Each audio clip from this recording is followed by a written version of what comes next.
I met him on a night when everything in my life felt uncertain.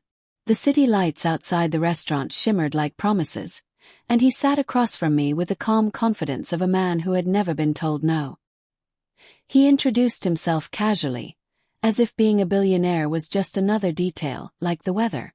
I laughed it off at first, assuming it was exaggeration. Men like that didn't cross paths with women like me. Or so I thought. He pursued me with patience that felt rare. No flashy gifts in the beginning, no overwhelming displays of wealth. Just conversations that stretched late into the night, questions about my childhood, my fears, my dreams. He listened in a way that made me feel seen, understood, chosen.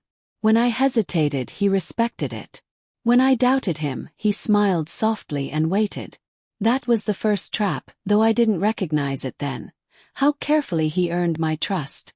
Weeks turned into months, and slowly the luxury crept in. Private cars replaced taxis. Five-star hotels replaced coffee shops.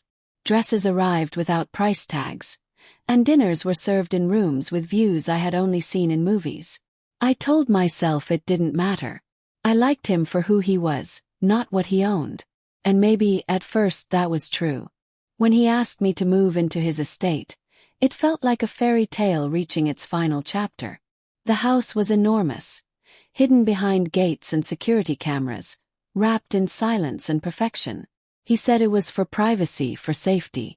I believed him. I ignored the way my phone signal weakened inside the walls, the way staff spoke to him before they spoke to me, the way my world began to shrink without me noticing. First, it was subtle. He questioned my friends, suggest they were jealous, toxic, bad influences. You don't need them, he'd say gently. You have me.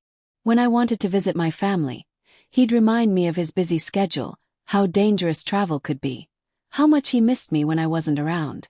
His concern felt like love, so I adjusted. I always adjusted. Then came the rules.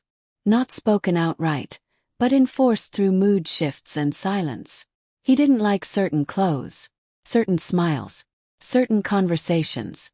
If I challenged him, his warmth vanished, replaced by cold distance that felt unbearable.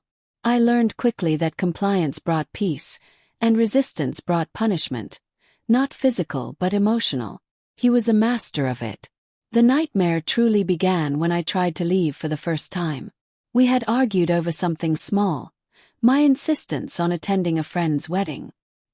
He laughed, not kindly, and told me I was being ungrateful.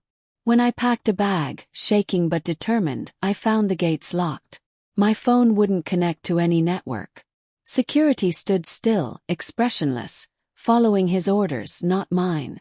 You're emotional, he said calmly, as if explaining something simple. You'll thank me later. That night I realized the truth. I wasn't his partner. I was his possession. Days blurred together. Luxury became a cage. Every room was beautiful, every meal perfect, and every moment suffocating. He monitored my movements, my calls, even my expressions. When I cried, he called me dramatic.